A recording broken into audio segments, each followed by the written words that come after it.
You know who I am? Anything you say. Anything you say. It's official.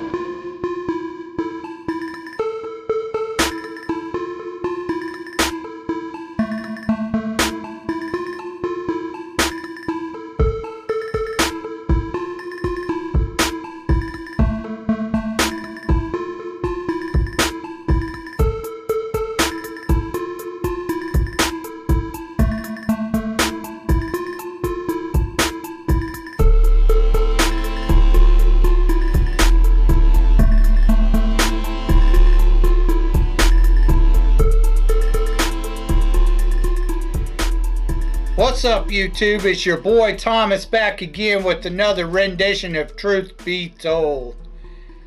Now, there wasn't a whole lot going on in the news. They're still pushing trying to push the whole Gaza-Israel thing, which no one over here gives a flying fuck about.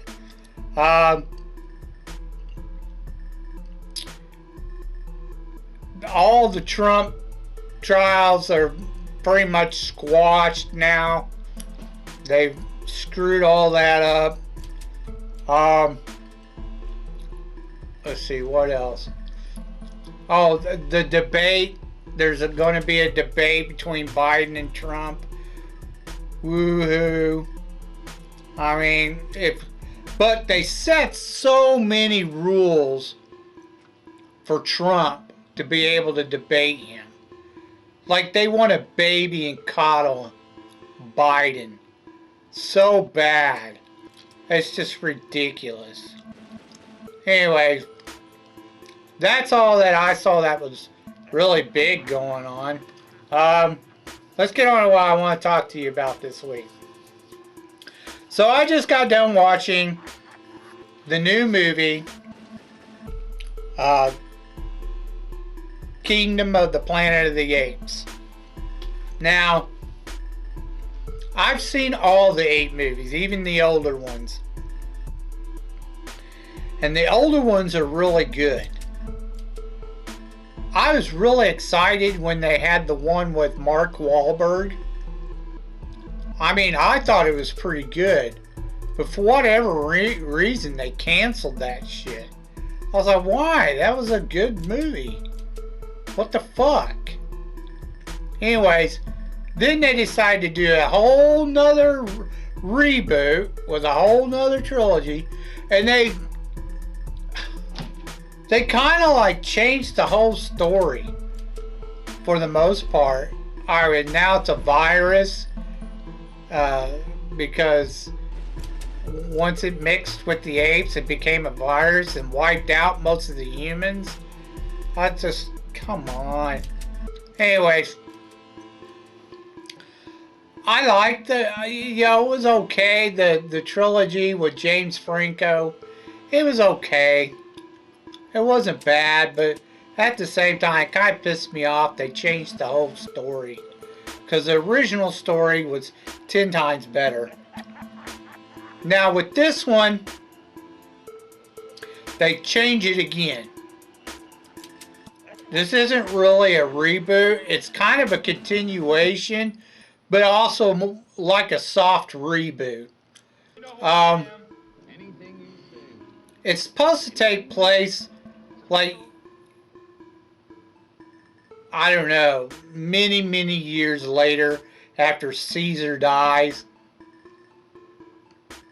Most of the apes have forgotten about Caesar.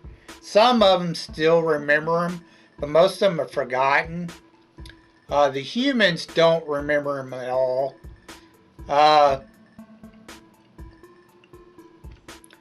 But there is a, spoiler alert, there's a weapons cache or underground bunker that the apes have been working on trying to get into.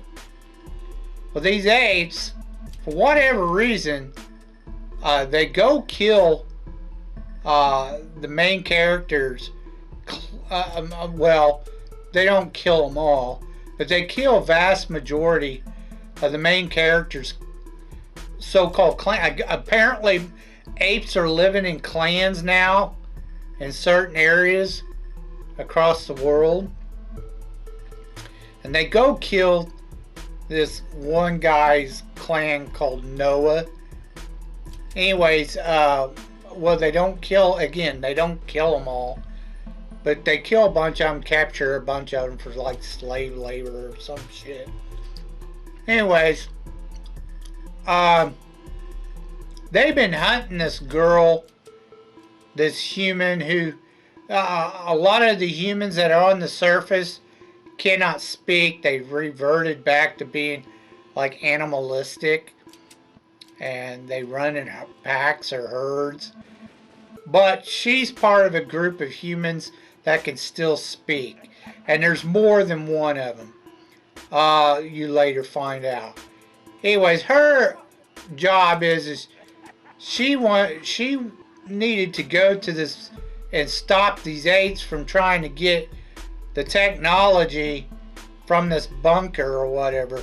But at the same time, she needs a SATCOM key from the bunker. That's her real objective. But when she finds out the apes are trying to get the tech that's in the vault, she's all like, nah, that shit ain't happening. So she floods it, nearly kills all the apes. But Noah and his clan survive. And then at the very end, you know, they're debating on whether she goes to see him before she goes to her human colony. And they debate on whether apes and humans can coexist together, blah, blah, blah. He wants to coexist, but she knows humans aren't going to want to coexist. She even tells him, this used to be our world, not yours. You were an accident. But anyways, she goes back to her human underground base. And they use the SATCOM key to turn a bunch of satellites so they could talk to others across the world. So there's other human underground bunkers with humans who can speak. And that's the end of the movie. So you know they're setting up a sequel where they're going to probably go to war or something with the apes. Anyways, it was okay. It wasn't terribly bad, but at the same time, the fact that they changed the fucking entire story, the original story, and changed it to something else, something to do with a virus that wiped everyone out because the drug that Franco gave Caesar mutated and killed most of the humans. It was dumb. It's dumb. They were heading in the right direction with the Mark Wahlberg movie. This one, no. They fucked it all up. Anyways, aside from that, the movie was alright. It's watchable. But like I said, they screwed up the story, which made no sense. So I give it a thumbs up and a thumbs down. It was okay. It wasn't terrible, but it wasn't that great either. Okay, let's move on to your B-movie reviews.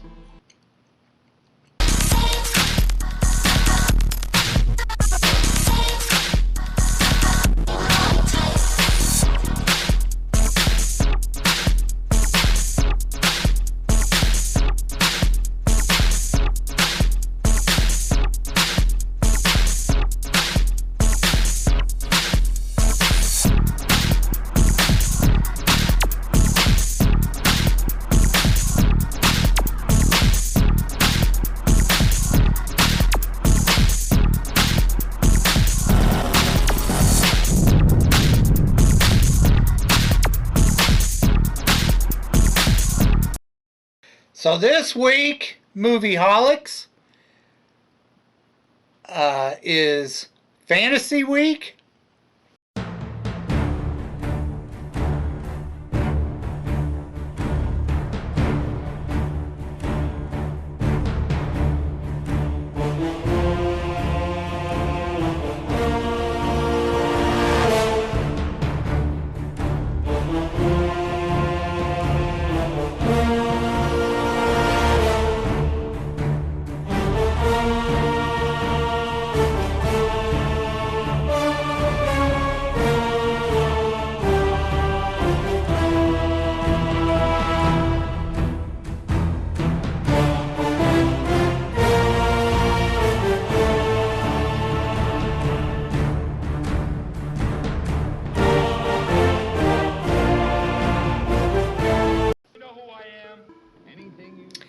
And we're going to take a look at a couple of like historical fantasies. The first one I watched was called Rob Roy and starred Liam Neeson, Tim Roth, and Jessica Lange. It was done in 1995 and made about 31 mil worldwide. So it did okay. The plot, the story, basically, Rob Roy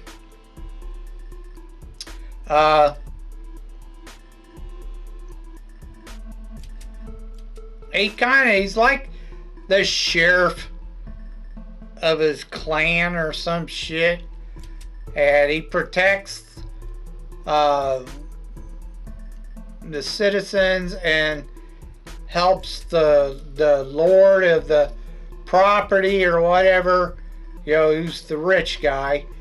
He kind of like, you know, polices crap for him against the peasants, I guess you would call them. You know, if they do something wrong to the lord of the land, he goes and takes care of them. Anyways,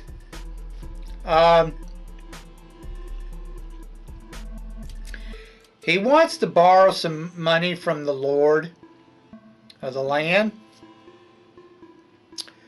I guess he's like the governor of the land or some shit. I don't know. Anyways, he wants to borrow some money, a loan. And he goes to do it, and he sends his best friend to handle the note. He's supposed to be given a note, and he's been waiting all day for this note. But the guy who collects the taxes for the lord of the land, he plots a scheme to get more money out of the situation by killing that dude. There's an Englishman who visits the lord, which is played by Tim Roth, and he plots it with him. Tim Roth kills him, and then, you know, they're gonna use the money to invest in getting more money out of it somehow. I can't remember exactly how they were going to do it, but they were, you know, there was a way for them to make more money. They blame the guy they killed, Rob Roy's friend. They blame him that he stole the money from the Lord, and then the Lord wants, since they can't find that guy because he's dead and they hid his body, he wants, you know, something from Rob Roy. Like, and Rob Roy's all like, hey, I'll give you your money back. You just gotta give me a little time. I'll get you your money. But he doesn't believe that his friend ran out on him. They try to make it sound like his friend took off with the money and ran away. He doesn't believe that. He thinks something else is going on. He eventually figures out that something else is going on. Tim Roth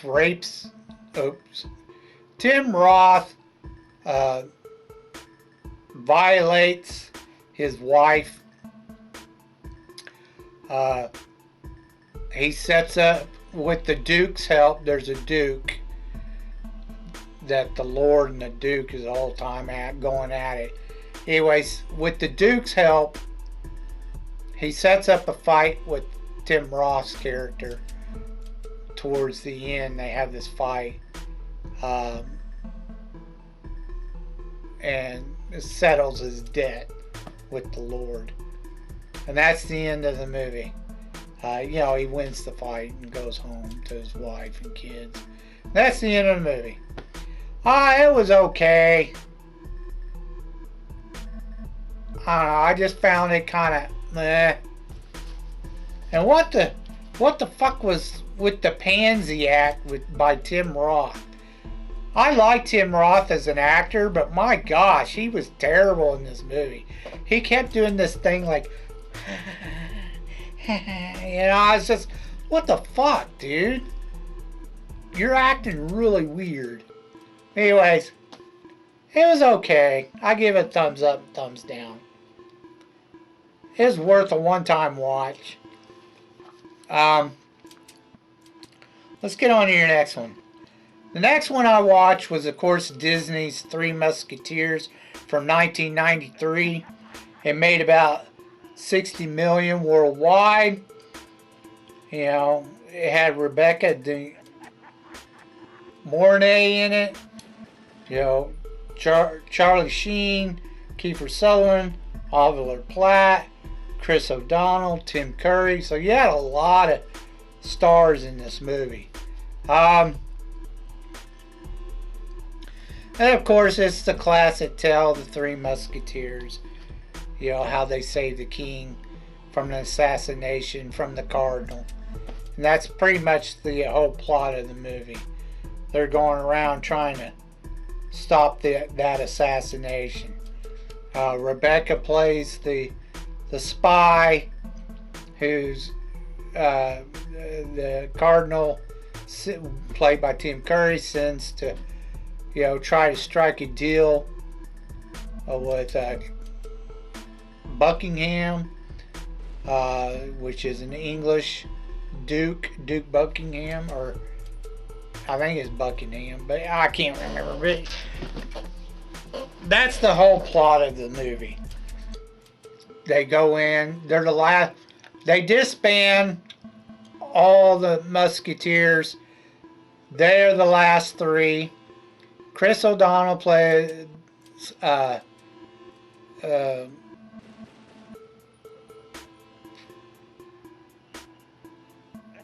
D'Artagnan. I think that's what it was. That was the name. Anyway, he wants to be a Musketeer, and he helps them stop the plot, or stop the assassination. That's pretty much the movie. Excellent movie. Great star cast. 2 thumbs up. If you've never seen it, definitely watch the 1993 Disney's Three Musketeers. It's really, really great movie. That's all I have for you this week. If you have any thoughts about what I talked about earlier in the video, please leave your thoughts down in the comment section down below. If you could think of any movies that are underrated, B-rated, you know, you think I've never even heard of it or seen it, please leave your suggestions down in the comment section down below, and I'll get to reviewing them as soon as I can. So until next time, I told you be told the truth, and you just been told.